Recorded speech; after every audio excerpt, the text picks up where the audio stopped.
To know who we are, and where we're going, we must know how we arrived here. Welcome to Rephetic, a revolutionary study of the Great Pyramid, which promises to rewrite civilization's history. Welcome to the Rephetic podcast. With us today, Brandon. What's up, kid? Not much. Brandon Hemstock. Kids, life, work. Yeah, isn't that the case? Huh? That's all it is. Everything's moving a million miles an hour here. So this is your first appearance on the podcast, my oldest spawn. What? Jeez. My number 2 for not only the project, but in life. Aaron's at the lake on his little vacation long weekend. But anyway, so for the viewers that don't know, through the whole project, everything else, I try to keep you up to speed on all the ideas as everything happens. Not only that, but you have contributed enormously to my ability to talk through the stuff and reason it out and just support me in this whole thing. But tell us a little about you. About me? Kids, work. Well. When I was 2, I started playing baseball, and I didn't stop until I was 19. Yeah, that's good. That was probably the most constructive parts of my life was in baseball, learning how to play and how to be part of a team and be a self player. Right. Lots of mistakes from 14 and on, and I guess here we are. I got 2 kids, and I work at FedEx, package handler trainer. Right. I make a good $1 an hour. Yeah. Can't really complain. Right. I got a nice, lovely girlfriend. She cleaned this whole house for me. I didn't even ask her.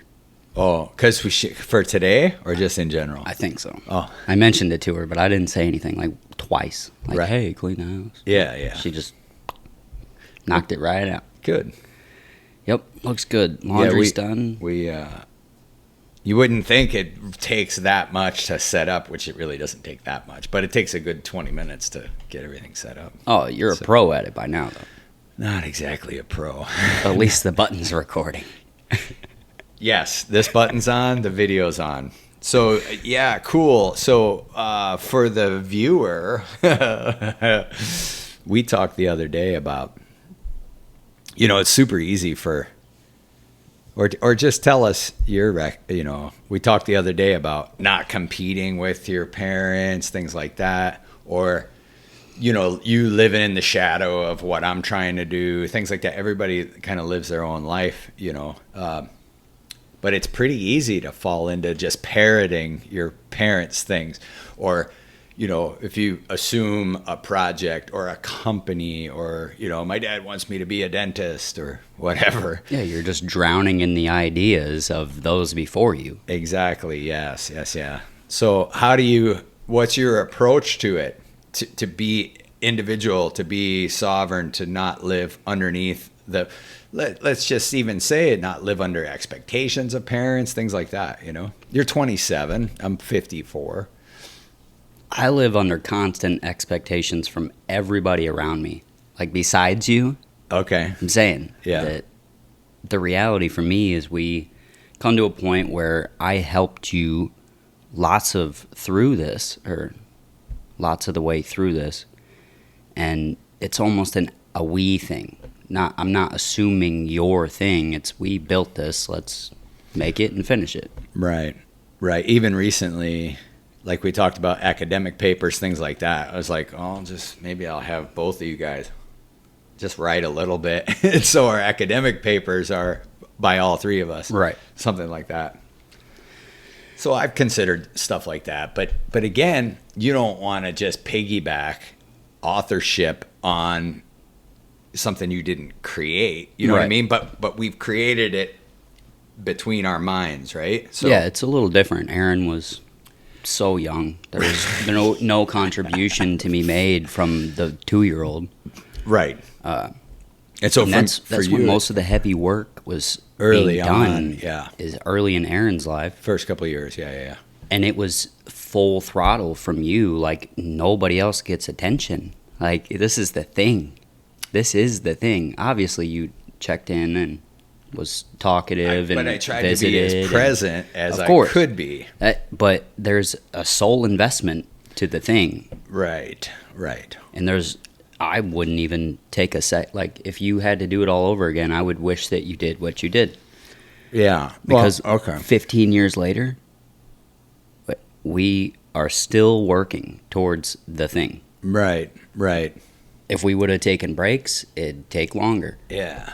If you would have done certain stuff, it would, It might have been shorter. You just never know, right? I mean, you knew this early on. It was like, hey, it's going to take what it takes, right? I mean, there from was the time no telling. Exactly, yeah. And you were 12. Here you are, 27. What? 15 years? Yeah, 7th grade history class. Tell us about that. The Mount Giza, what do they call it? The little play model. There's a styrofoam model of the Macadam Plateau that we're assuming. And we presented it to the class, and I sat there wide-eyed. It's like, oh, my dad, and all the kids are like, wow. Yeah, it's like my first public lecture was to a seventh grade class. History class. That's funny. And the teacher's the one that actually, like, we talked to her about it, and she's like, oh, that's a great idea. She didn't, like, disprove it, disallow it. Right. Here, let's tell the kids something they might never know. Right, again. let's consider it. Yeah. I honestly, we did that one library lecture. I don't even think you were there. Yeah, I was. Were you? Mm-hmm. It's a long time ago, though. Yeah, I was there. Yeah, it's like 13 years ago, or 12 or 11. But those are the only 2 lectures. I think we're going to do another one shortly, so stay tuned for, what would you call it? I don't know, a cursory beginning lecture. If we do one at the library, we'll get some friends to come by. Pre-release pep talk. Yeah. But I mean,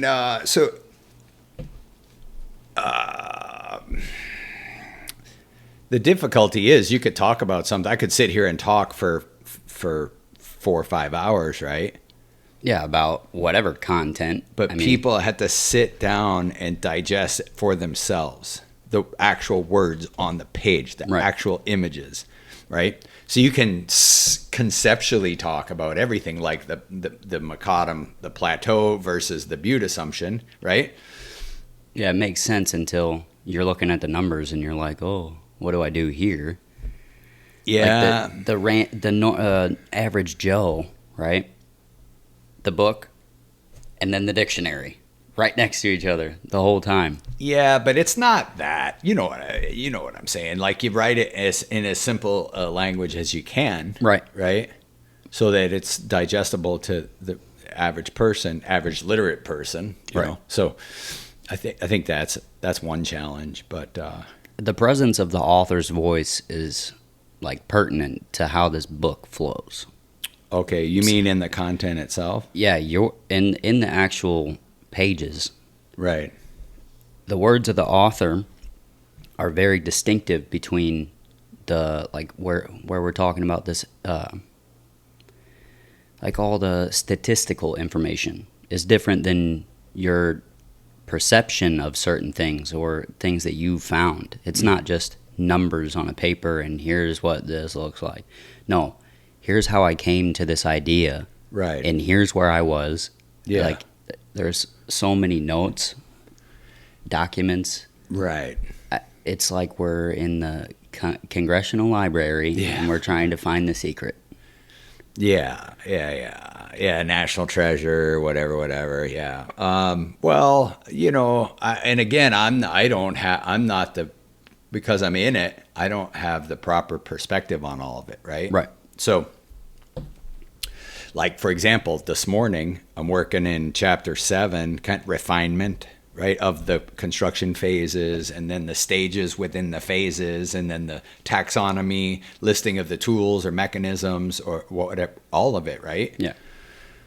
It's like just even that flow of the taxonomy, the datas, the table, the charts, like, that's confusing. It's not so much confusing, but it's a little overwhelming. It's a nest. It's a nest of stuff that you gotta You got to pull the needles out where they're at, and then Right. you got to put something together with what you have. And then everything from chapter 7 has to mirror on for what you already established in chapter 6. Right. Right?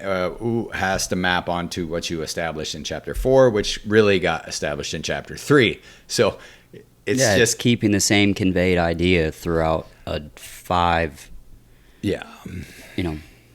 chapter section. Well, yeah, those particular ones, yeah, 4, 3, 4, 6, 7. That's about it. The other ones don't really use all the taxonomy, the data, the features, the forms, the blah blah, all that stuff. Yeah, so, most of that mechanical interpretation stuff that's documented.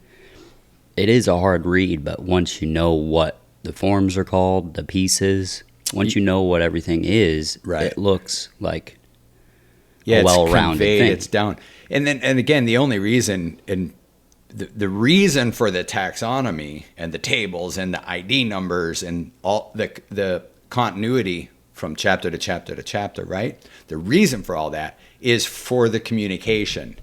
Hey, when you said this on this piece or this ID number, what did you mean by that? Or here's some pushback on that thing. Or here's a counter argument. Here's debate. Here's other questions we have on this particular item. So that's really the justification for why it needs all that is for conversation. And if it's not defined, it's open to question.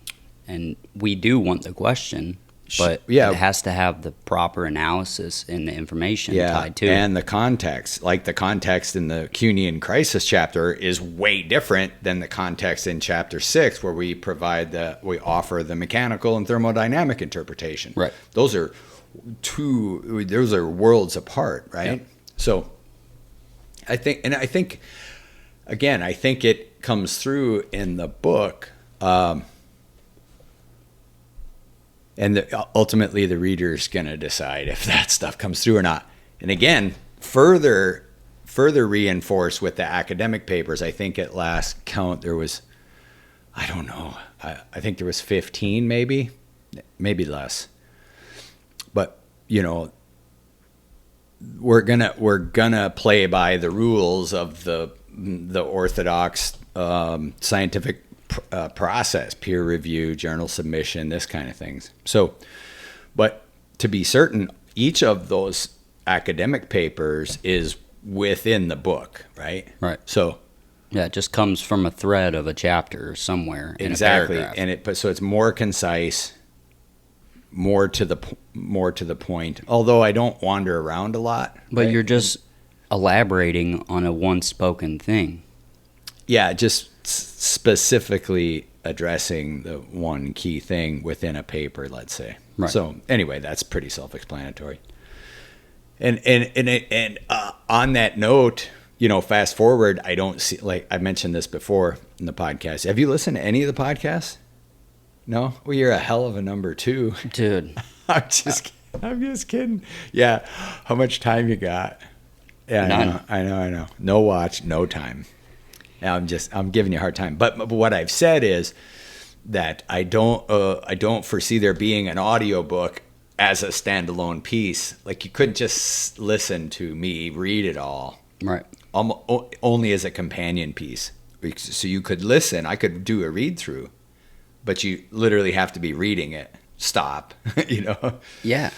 Because there's so much information that you have to take in constantly. Yeah. I mean, yeah. 2 sentences, and you're like, well, okay, all right, no, let's continue. Like, you got to go back and reread something because the understanding is very complex. Yeah. And again, though, it's buried in the context, like even the early context, let's say, where you're describing the Egyptian civilization for 3,000 years, right? Right. Yeah, it's almost Charlie Brown. Wah, wah, wah, wah, wah, wah. But it's very necessary information to the piece. Yeah.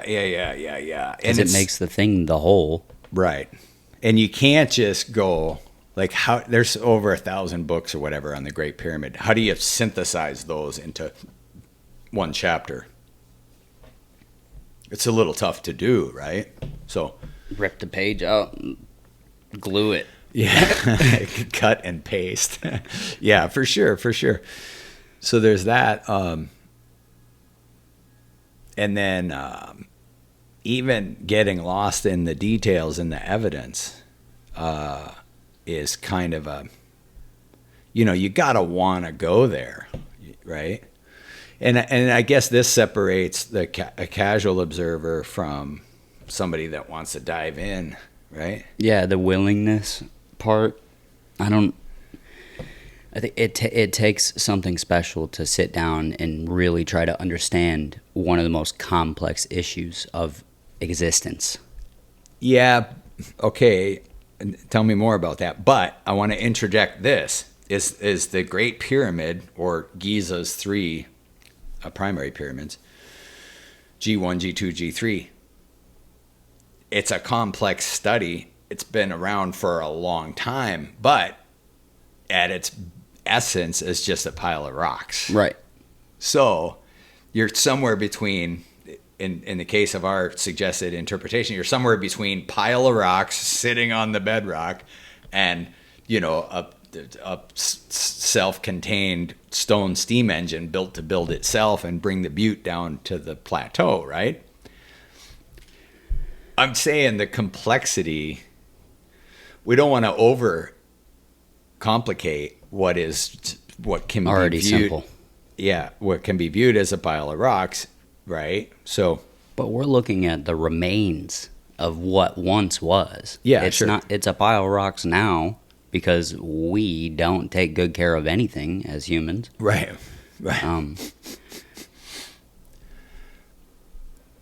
You have to look like, what did the thing, like, we gotta use the imagination to, what did it look like in its prime? Right. It probably looks nothing like it does today. Well, sure, obviously, with the white casing stones gone, this kind of thing, It's right? the same structure, Yeah, but it yeah. was more well kept because the society was revolving around this thing. Yeah, yeah. But I think more so around the quarry of the natural resource. Right. Okay? I mean, so any mechanic will tell you, or let's say vehicle maintenance, or, upgrading your operating system on your phone or your computer. Like, without regular maintenance, it's just going to fall into disrepair, right? So, yes, I think building the pyramids was super important, obviously, like to the macro or the meta function, as I'm calling it, I think. But to the culture that built them, the primary thing is the acquisition of this natural resource so they can build their contemporary structures. So, I'm saying I don't want to get lost in what the structures meant to the people that built it, I think that's a pretty important thing to kind of touch over in time, maybe. Yeah. But to keep on pace, it's like we want to know what they intended the purpose to be. Yes. And so I get into that mainly in chapter 10. Yeah, ascension mechanism. No, I mean, again, that's what the ancient Egyptians interpreted them to be. Right, so Right. it may not be the first thing. Yeah, the form follows function after Sullivan, right? Right. So when we get into chapter 10, there's these functions. I talked a little bit about these things in the Orthodox analysis with Joe, the Orthodox critique. So we talked about form and function. We talked about those kind of things. So, like, even the question, what is a pyramid, right? What did the dynastic Egyptians think a pyramid was? Well, that's clear. It's clear by what they did, what they thought a pyramid was, right? Yeah. So, which again is born out of this causal exposure, the G1, G2, G3 being extant, existing before unification of Egypt, right? So then being a sophisticated Stone Age cultural creation of the builders, which I call the Achaeans after our last name, and two other. It's in the book. But anyway, I call them the Achaeans. That's a good way to get someone to buy something. What? Don't tell them everything. Say it's in the book. Well, no, I mean, that's not, I mean, I'm not, what they say in terms of, thing is, you give away the big things. Right. And you sell the details. Yeah. Like, you want to know how we got to that? Okay, well, obviously you have to buy the book or read the book. So, otherwise there'd be no point in doing the book. You just sit down in a series of hour-long discussions and you walk through every idea that you're otherwise writing down, right? Which we could do, And after you said the before the unified Egypt, that makes sense as to how different interpretations come along to be conflict. You got so many different types of people trying to understand the same thing, and they may not all look at it the same way, right. Or their culture may have done something different, so they have a different understanding. Mm-hmm. So the interpretation will just be pretty broad when it comes down to it until the unified Egypt, where we're all having the same understanding about the same thing. Yeah, particularly in the Nile. But even like I've mentioned before too, ziggurat construction in Sumer has a different functional use of a pyramidal structure. Right. It's more of a priestly ceremonial use versus a burial and ascension mechanism. Right. Okay. Well, that's just separated by 600 miles or whatever it is. Okay. So even over time, the Sumerians have a different interpretation of what a pyramidal structure is, whereas the dynastic Egyptians have a particular interpretation of what the pyramids are or represent, and this is covered for the Old Kingdom and the pyramid building era. This is covered under the imitation hypotheses, right? So they're imitating what was discovered at Giza, and then later in the Sudan or in other the proliferation of pyramidal structures. Different people have different versions of what they think a pyramid is, right? Right. And so, which is all interesting. So we can kind of follow those historical chains after the causal influence, right? So the causal reality is the pre-existence of Giza's pyramids. Right. Okay. And then you can ask, what were the interpretations and the understanding, misunderstanding, actions and reactions to the existing structures? And then what was discovered within the pyramids, okay? And then that allows you the lens through which, I think I call it the Rephetic prism, the lens through which to reinterpret these historical links, these chain links. They're not disparate, disconnected dots, as you would think, right? Yeah. As you would think in a broad history sense, it's like, well, this doesn't connect to this. That's not the case here. It's in a free flowing line. It's in a direct causal reality there's a line. start, and then there's a now. Well, that's true.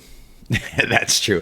That chain you're talking about, as best we can tell right now, is 11,700 years from the end of the Younger Dryas up to today. Now, what was the sophistication of the Fertile Crescent in comparison to the rest of the world at that time period? At which time? 11,700 to 3,000 BC? Or before that? So in that 6,700 year window, we've got like the origins of Indo-European languages in Turkey, and then they move south to Sumer. Okay. We've got the beginning use of the wheel, let's say, in Turkey, moves southward, gets to Egypt by give or take 2,400 or whatever the year is. Okay. So other things within like the Neolithic Revolution, and we spend time talking about this, and Joe in the Orthodox critique, I think it's called Giza's Acute Crisis. Part 1, I call it Getting to Giza. Right. So we discuss everything leading up to Giza, for Yeah, example. we bring all the philosophers, the knowledgers. We got to gather all. Did you say knowledgers? Just kidding. I'm saying, you got to start making up words. Yeah, you actually do. But the okay, but this steers into another big question, right? Is the inherent or innate qualities of observation, ingenuity, and invention of anatomically modern humans, right?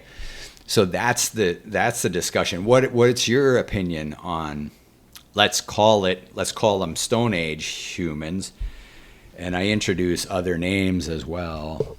I get rid of the human and introduce the idea of Hugh sapien, right? Or collectively Hugh sapiens, and get rid of his story and introduce a concept called Hughstory, right? Which is our story, right? The story of us. So there's some of this that needs to change, and it has needed to change. It's like, what? You're talking about the patriarchy. I don't see the patriarchy. Listen, it's in the fucking words we use, right? Yeah. It's in that the fact that it's called his story. That's just someone took something and it comes from Herodotus, right? And so don't tell me we're not in this patriarchal imposition. We are, right?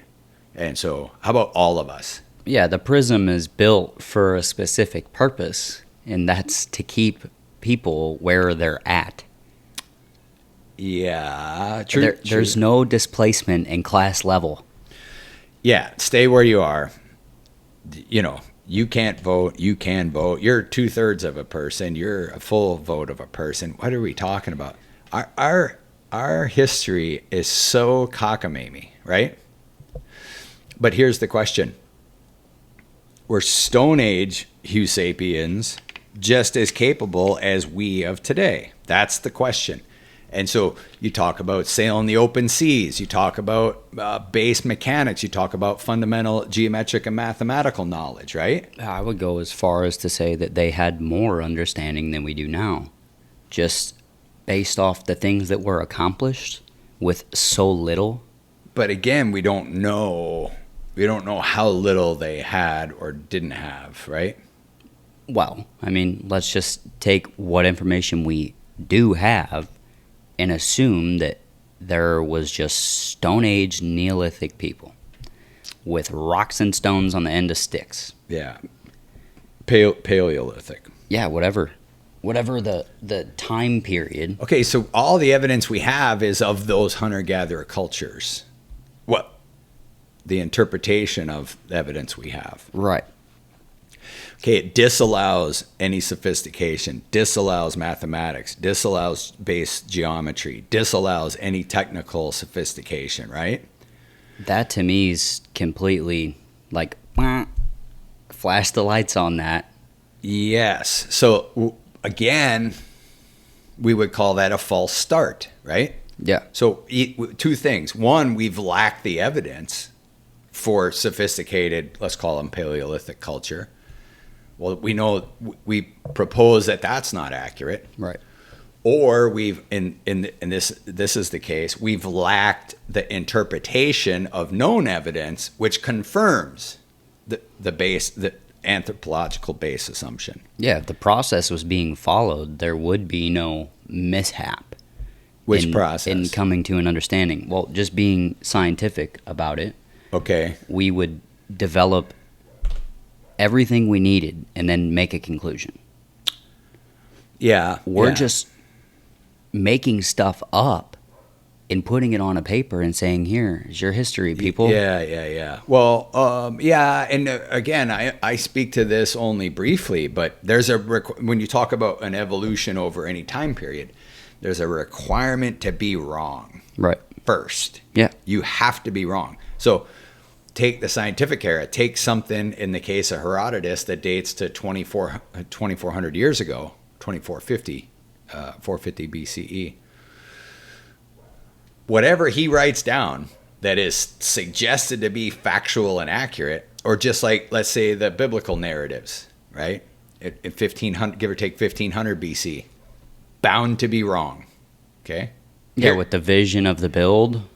Is that what it No, was? no, not even the build, let's say. No. I'm just saying the observation of nature. Right. And you try to make an explanation. Here's how the universe was created. Here's how old the earth was created. Here's where the Homo sapien species comes from.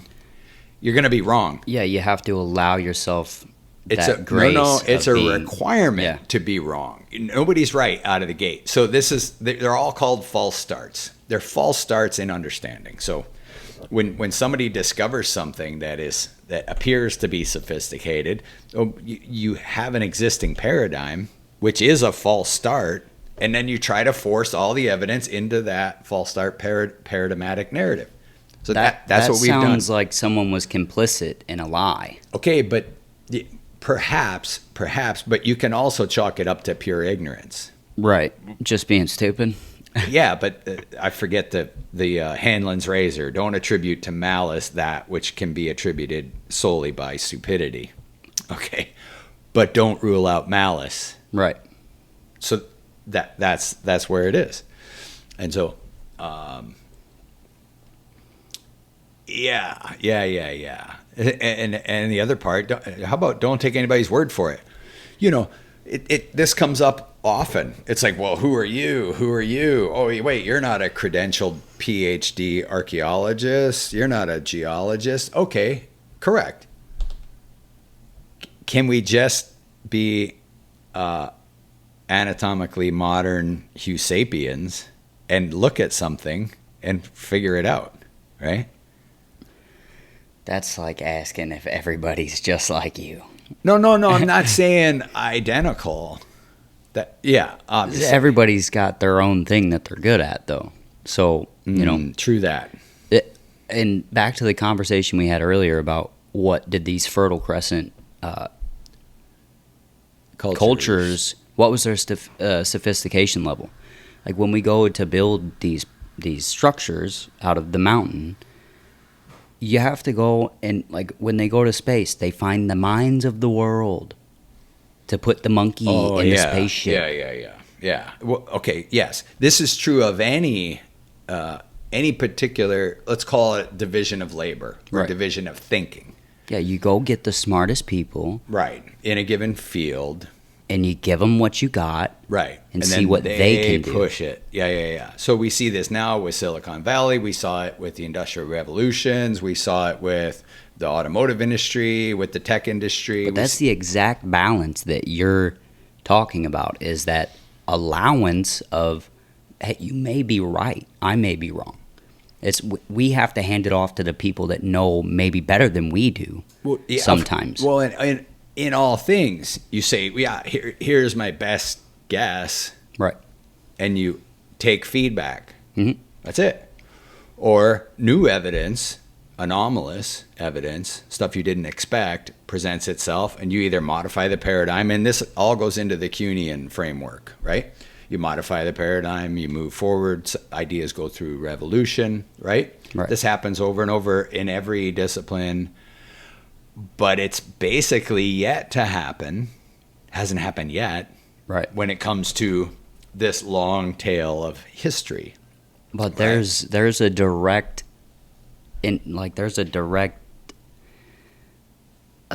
interpretation for why that's happening.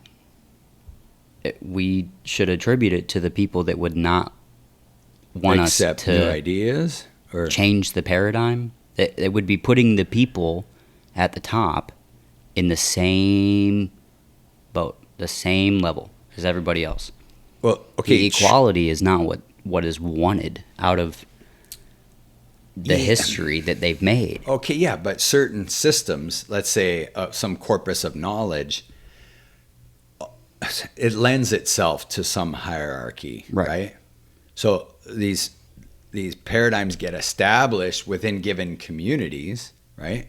Are you part of the community? Da-da-da-da-da. Did you study this? Yes. Okay, so then people it's just natural that there's paradigmatic defense within a community until something, if a study is in crisis, right? Right. And so Kuhn outlines what the crisis qualifications are, right? And first of all, it starts, one of the key indicators is the number of competing hypotheses. So if you can't settle on two, you're probably in crisis. Yeah. Right? 100%. So what happens is this hierarchy builds up within a given community. Let's say it's archaeology, Egyptology, whatever. Here's what the paradigm is. Oh, there's evidence we have to maybe ignore or continue to modify the paradigm, right? Or then comes a revolutionary either interpretation or evidence when you can no longer defend the existing paradigm. And right. That's when the study goes through scientific revolutions. And this happens with every study. So it's just the nature of thought and study and a community, right? Or seems to be. And I think most rational people, as we talk to different orthodox defenders or theorists, even with their own hypotheses, right? The natural disposition is to defend the current paradigm, Right. Until, hey, what about this? And then people are literally forced to confront the evidence, which if it's contradictory or if it falsifies the current paradigm. Right. Now you got to consider this, and then boop, the whole thing turns. A lot of times this takes generations. I mean, dude, I do this every night at work. Right. It's like we have How always are we been going to doing get these packages We've out of always this been truck? doing it this way. Right.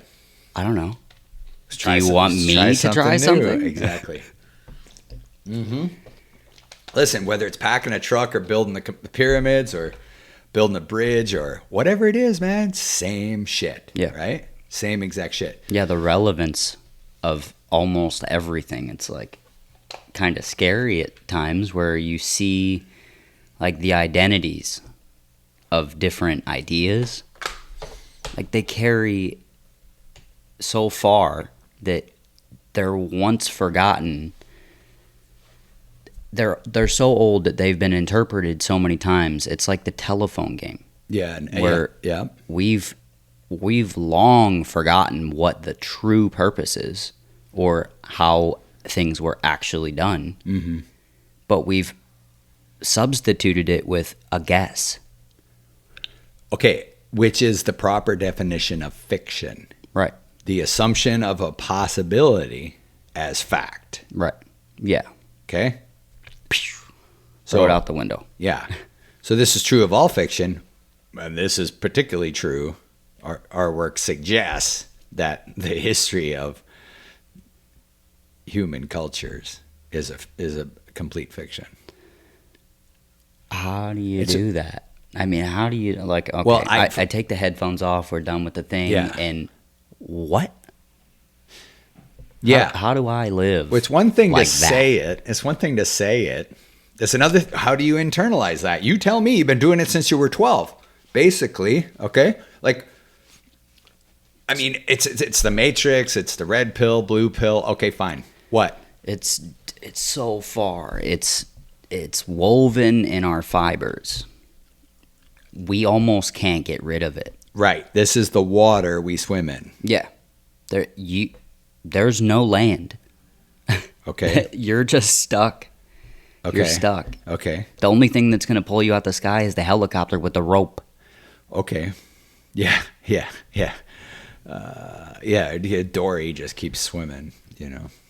Okay. So Is Ellen the voice of Dory? I think so. I don't know. I noticed it the other day. Oh, did you? Oh Yeah. my goodness. Yeah. It's great to recognize voices. Eh? I'm really good at it. Like Dory's voice? No, extremely good. Oh, at just picking up voices? recognizing, Yeah, sure, like, sure. All the animation movies I watch with the kids. Yeah. Be like, oh, that's Ryan Reynolds. Oh, Yeah. it's The Rock. Right. Like I know the voices. Sure. Well, I mean, and that's- that's why they hire them too. But that's a very interesting thing for me is the audio knowledge. Right. It's like Just like- I've heard yeah. so many things Yeah. that there's a memory. Right. But at the base level, this is just pattern recognition. Right. You hear this once, Oh, you see it twice. Right. Oh, you've heard it. You've heard it. You've heard it. And I've seen these people millions of times. Yeah, that's what There's I'm saying, no right. reason I should not recognize. Right. Right. And it drives me crazy. And I'll search. Who's this? Like, Who's that? Yeah. If you can't just spot it. I spend hours well, yeah, thinking okay, about- but don't. Yeah, that's you probably thinking about the name before I search it. And it's just something that I like to do, which is, who is that behind the character? Yeah. Okay. All right. Well, I mean, if you need a challenge, I got some challenges. But Okay. this So one is just brainy challenge. I know you got your own brainy challenges that probably. yeah. But okay. So what I have done is I use the adoption analogy to talk about this. Your history is a whole fiction, Right. right? How does that sit? How does that sit with you? It I mean, was you are not adopted, but no, It I'm was the just perfect. kidding. It was I'm the kidding. perfect. I know I am. Listen. I know I'm yours, and it's sad sometimes. Oh God, that's funny. And everybody continues to remind me. So What? You're just like your dad. I hate that about you. Like, whatever. Yeah, That's the parts that I love that people hate. That's fine. That's fine. But, I just described this to Aaron the other day. I was like, oh, you get it with the hemstock gene, and from I don't even know if it's a hemstock thing. It's just you. Like, oh no, I think it's pretty much a hemstock thing. but I'm saying Graham and Graham's my dad. Cliff's a whole different person. Steve's a whole different person in respect. But they got the same. They Yeah. got the same operating system. I know. Okay. But I'm saying that Sorry. there's a specific intellect that was brought to the table. Like the understanding. I mean, all of you and your brothers and your sister have the ability to stop and understand things a little better than most common people. Like you Yeah, sit I down mean, and you fine. put cars back together for fun Yeah, but and you maybe just, for money. yeah. Well, you just chalk that up to craft, learned ability. Some of it's IQ. Okay, but there's you can't- people, their family just works at Target their whole life. I understand. Well, Well, is that any less important than those who No. are redefining? no, not at all. History? Not at all. I'm saying it's all the same thing. Yeah, but again, that's a rabbit hole. You can get stuck in there if you want. But we live in that cloud of uncertainty. yeah.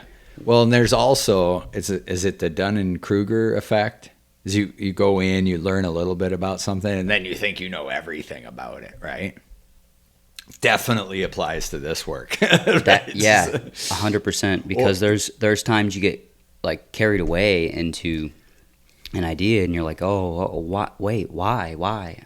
Yeah. And then yeah. you proceed to act as if you know how to fix it or what the answer is. True that. Yep. Yeah, and that can continue, in my case, for 15 years. But this is the ability No, I know. that the Orthodox culture has had for so long, is to not look into other evidence. Right. I'm right. Okay. The ability to be wrong. As you were talking about earlier, you have no option. It's whether or not you give in makes it fact or fiction. Yes, and like I say, generationally, and people will know this depending on who the age of the viewer. Let's say, this is why it takes generations, because people teaching now in a given discipline, that community, right? Their books and they're teaching now. This and then again, this is you to me and the old versus the youth, right? Now, I give full respect and credence to the value of the youth and the ideas, whatever. Yeah, anybody who doesn't kind of. Well, they're idiots, because the point of the disdain that the youth have for the old is, I think, rooted in this idea, which is, if you could have fixed it, you should have. And we've had this conversation before. Exactly. Exactly. And I think this goes for societies, this goes for political problems, sociological problems, whatever, right? Right. It's like you had your chance. Step out of the way, Gramps. Yeah. Let us try and do this. Right? That is the value of the youth. That is the value of new perspectives. But now transpose it onto these paradigmatic revolutions. Until that old guard literally dies, their students don't have the balls or the platform to say, hey, you were wrong about this. Yeah, but this is the disallowance of new identified information. But it's not always that way. I've seen reputable academicians confronted with a revolutionary idea stand up in front of a lecture hall and say, I was wrong, and the thing has changed. That is the mark of humility. True change. Yes, and humility. Right. Living in reality. And like I said earlier, though, the base reality is we have to be wrong first. Particularly if some paradigm that was established by fiction 2,450 years ago. The entire study is prejudiced by that. It's almost impossible not to be wrong. Yes, and it's impossible when your study is prejudiced by an anchoring bias to escape the bias and to escape the prejudice interpretation. Add to that paradigm defense, add to that community pressure, right? Right. These are the nuts and bolts of any discipline. You know, we've always been doing it this way. But the point about the youth and or students, the people that change things are the students, not the teacher, right? Clearly. Yeah. And the wise teacher, if they are wise, Or the student's dad with the model. that too. He's like, hey, here's an idea. Here's a stack of evidence we've been ignoring, Right. which contradicts the paradigm. I've asked these people, hey, let's do a podcast. Let's sit down. Let's talk about all this. Nah, not doing it. They're paid actors. But that's not entirely accurate. They're just if you can avoid the confrontation, you do, right? Like you called me a couple weeks ago. You're like, hey, Dad, tell me about this life thing, right? Right. I can try to avoid it, or I can say, hey, here's the best case scenario. Here's what I did, or here's why I did it, accept it or don't, but here's all the factors that went into it, right? And that's it. Yeah, it's like out of every decision, there's about 3 things you can do. Yeah, for sure. Do something about it, don't do something about it, or think about it. Exactly. Yeah. Yeah, and so every situation presents us with these simple things. And anyway, so this study, Giza study, whatever, it's no different. It's no different. So It's no different than me attempting to load a trailer. Like, it's almost the same thing. I get in there and I'm like, what the fuck is going on here? right. Jesus, who left this in this state? And I have to somehow manage the mess. Yeah. And make it this marvelous thing in which I get recognition for, right? Yeah, so if we make this marvelous thing out of a lie and we still get recognition, then the ability to believe the lies is that reinforced. That much easier, right, based on the recognition. Yeah. So if we attribute prizes and academic awards to people that are pushing lies, it reinforces the ability to lie or to present these fictional ideas. Yeah, but again, it's the water that people are swimming in, so they don't even know that it's a lie. Listen, these people I'm just being are generous. very smart. Okay, generous, fine. But allow the ability for you to be wrong and that they know exactly what's going on. Yeah, but that's a whole different. I'm not disputing what you're saying, right, but it's a whole different consideration. Here's the people that knew that Giza's pyramids predated dynastic Egypt. Now that knowledge, that information is fundamental, Right. right? Particularly to dynastic Egypt. And then it gets lost or suppressed. Yeah, seized. Okay, well, either way. So, but you make that analysis, and then you get to the end, and you go, well, whether they did or didn't, this is what it's like. It's like the adoptive parents, not the adoptive parents suppressing the reality of your fictitious conception and birth and suppressing your adoption. Okay? I really like the adoption analogy because it makes I think it's good. It makes so much sense Okay. in the matter of like I think about it actually where how would I feel if I was actually adopted? I don't attribute it to the book first. I try to get the idea of what's said. But and there's people out there that is their actual experience. And they're like, "Oh, I can voice for that." And then they find out at age 30 or 50. Right. This is like, what the fuck? Like what if they just inherently feel the same way by reading this context of history? Mm-hmm. Okay. So But as their adoption I found out I was adopted. Right. Okay, well, your history was also adopted. Do you feel the same way when your parents told you that they weren't your parents as I'm telling you your history is not your history? Okay. I'm saying Is it the same impact? It should be a very relevant. Yeah. Do you think they'll have the same very similar experience? Yeah, not as absolutely emotional, but it'll be as eye-opening. Yeah, okay. Yeah.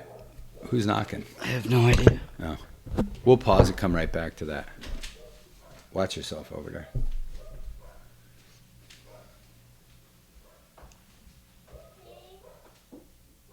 Was that Delilah? Oh, I guess so, yeah. Are you knocking, Delilah? You come out. What's up, kid? Oh, you want a new one on?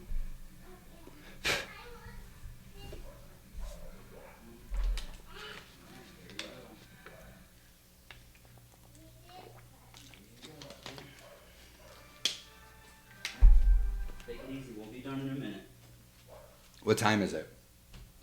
We got like 11 minutes or so. Is that it? Yeah. Okay. Yeah, 10 minutes for a little wrap up. Yeah, okay. All right. Good. Listen, hey.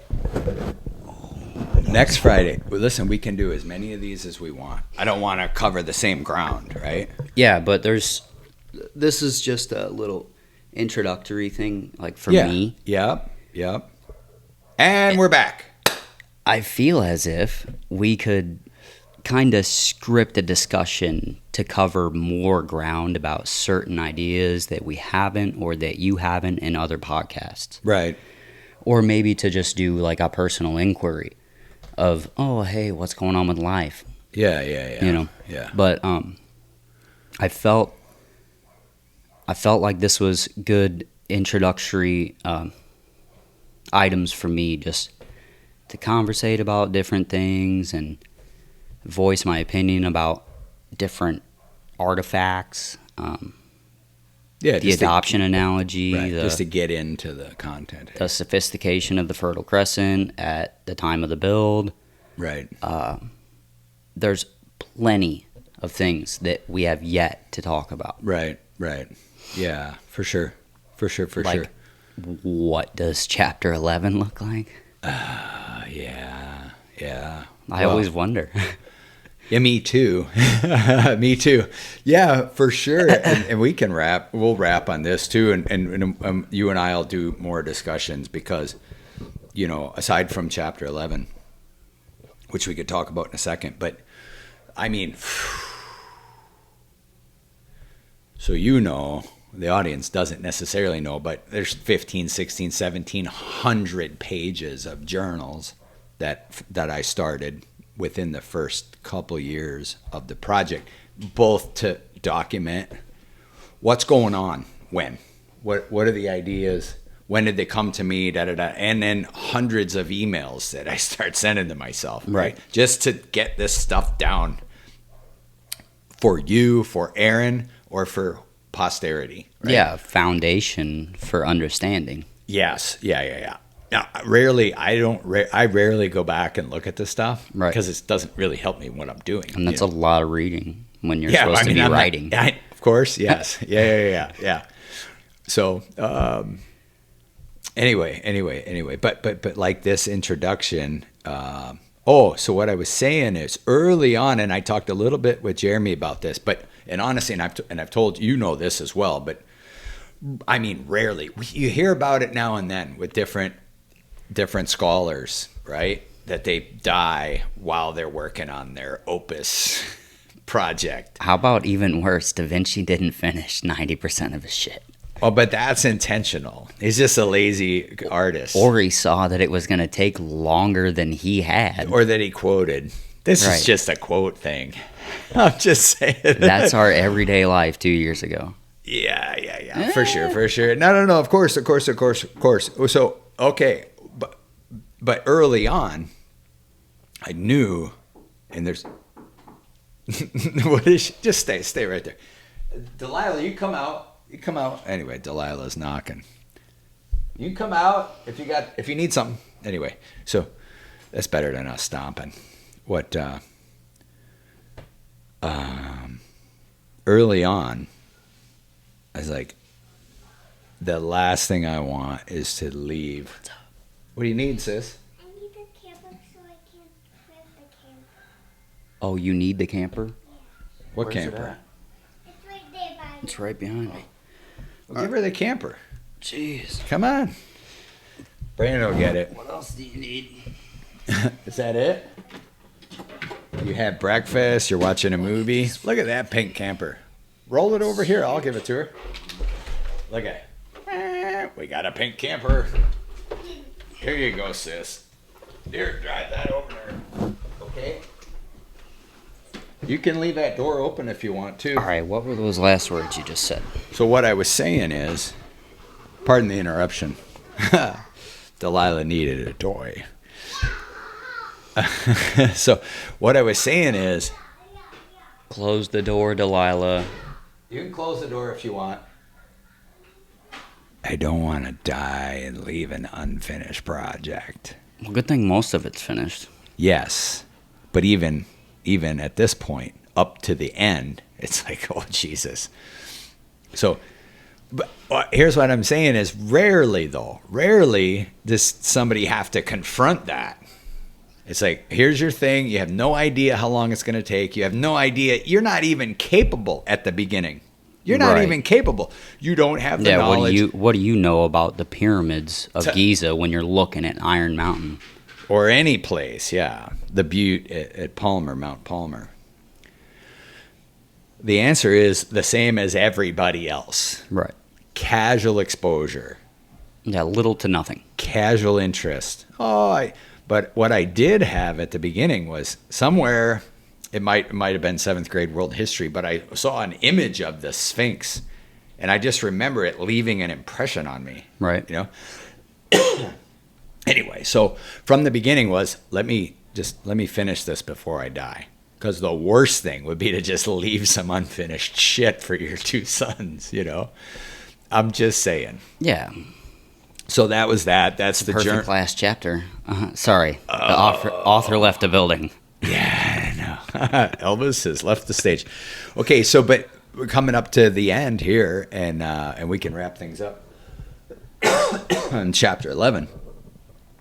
Thing is, there's 151 pages of content. Now, this is what I would call you, and I'd be like, hey, blah, blah, blah, blah. And I mess with it, and it's been years. Like, I looked at some documents the other day about Chapter 7, which I'm in tinkering with right now.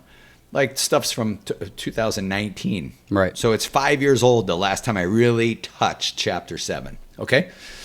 Since then, it's just It's cutting just and sat there. pasting and whatever. It's really you're just, doing. I've been working in other areas, but the thing about 11 is 151 pages of notes and structure and write this and write that. And let me just scrap it's all that. It's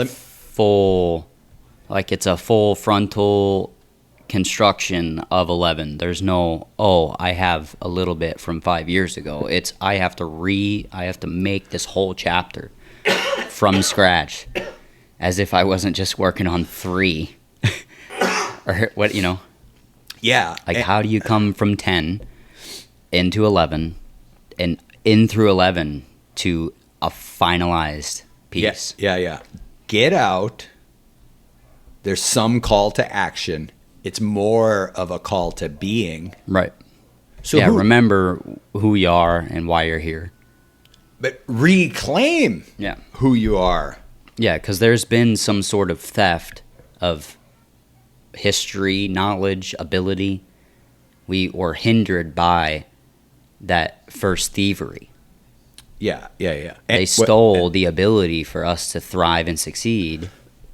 And we can still do that, but I'm saying that the heightened experience that those in pre-dynastic Egypt had, I'm sure there was like different things that hindered them, like oligarchy type issues. I don't know what the structure of power looked like, but I'm sure that they had their own issues, but they probably weren't as hindered as we are today. We have a lot of opportunity for information through internet. Yeah. But a lot of this stuff is overdone and complicated. And now we're being told, don't do your own research. It's already done. I'm saying, dumb it down. We'll tell you what to think. Right. No thanks. It's the no thanks, buddy. Right?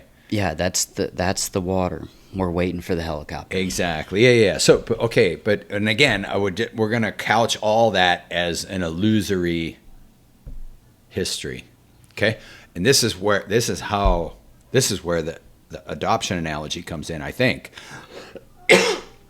or it seems to, which is you sit down, you got your birth records, your 2 biological parents are out there. Right. You confront the 2 people that have clearly been lying to you. Right. The rest of their family knows also. Okay, Uncle Johnny's been sitting there looking at you, your redheaded, freckled stepchild, right? Shout out to all the gingers. Anyway, but you digest the shock, because there's a certain amount of shock, emotional, spiritual, mental. There's a shock to discovering the reality of your birth and conception, right? And then the fact that you've been living this illusory story. None of the facts change, right? Right. In your life. So the facts of history, but we did this, we did that. That's what happened. I just what didn't happened. know everything when I was doing that. Okay, and we don't know the first cause of it, right? So it's like family trauma. It's like family dysfunction, whatever. Until we can get to the root of it. Well, I don't actually have family dysfunction because this isn't my family. Oh, well, there's that too. Yeah. But meanwhile, the adoptive parents, they have a story. Right. Of the night of your conception. But they have a care for how things turn out for you, and the caringness and the gentle lie ended up being very severe, right, and hurtful. But the biggest thing is if they own up to their deception and their suppression. Yeah, but what's the proper time? Do it early. 16th birthday? Hey, kid, here's your birth certificate. This is how something like that would stretch out till you're 50. Or for us, it'll stretch out 5,000 years. Okay? I'm saying. That's the biggest call to action right there. Which is what? The adoption analogy tied to the idea that we've never known the truth. Okay, so you're confronted with reality.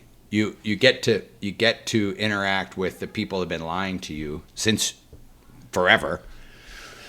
Your family traditions are not what you think they are.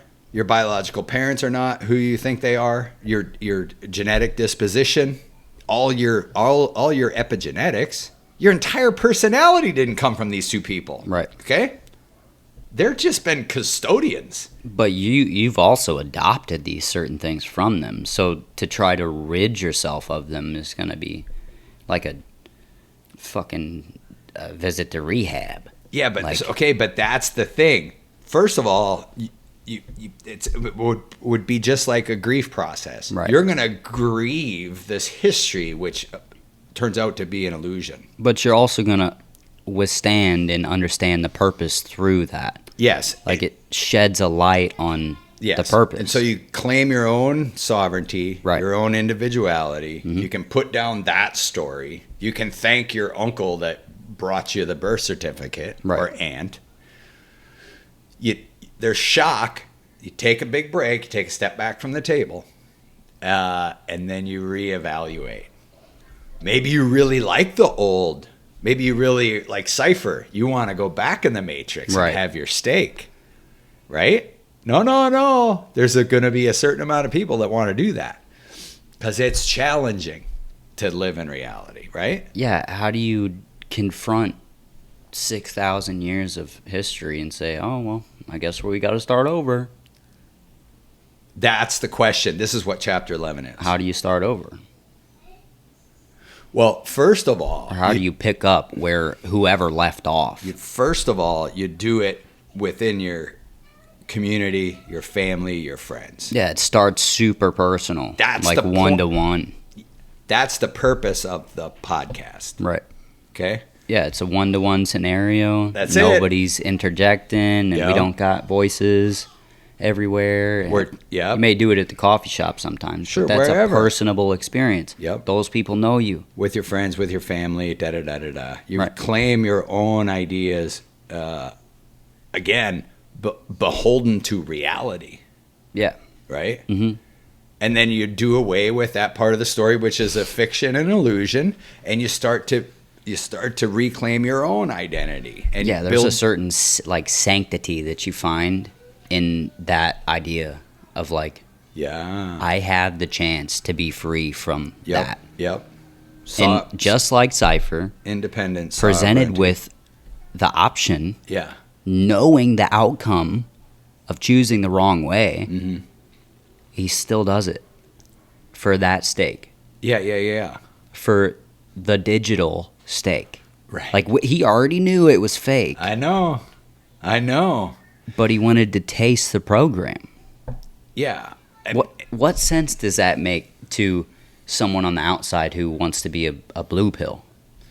It doesn't make sense. But unless the payoff is so significant, right? Right. He wanted to be a rich actor. Fine. But I'm saying we still got people that think the earth is 6,500 years old. Or flat. Okay, that's come up in the podcast also. Point is, let's say to the doctrinal narrative, if the payoff is your ego gets to live forever, that's a big payoff. But that's all that the Matrix is that it's like the dopamine rush. It's the payoff. You've created your own character. You Right. live in a world that is programmed, and you are only abiding by what has been put on the paper, on the numbers. Right. It's already planned for you. I know. They already know what your whole family is going to do for 3 generations. Yeah. Okay, so that is the that is the vulnerability we have towards living lies, believing fiction is fact, right? Yeah. And this is the difference between history, which it is an entire fiction, and hustory. So how did Morpheus even know about Neo? I don't know. They never told us. Well, there's a prequel. Why don't the Wachowskis do the prequel? Of Morpheus getting blue-pilled, And finding Neo. Trinity. Yeah. Dude. Let's do that. Okay, until next time. Thanks for tuning in.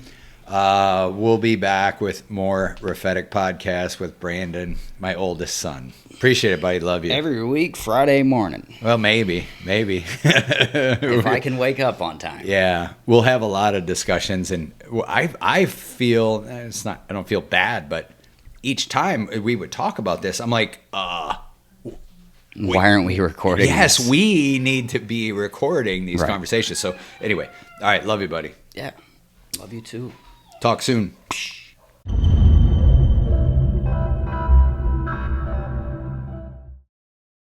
To know who we are, and where we're going, we must know how we arrived here. Welcome to Prophetic, a revolutionary study of the Great Pyramid, which promises to rewrite civilization's history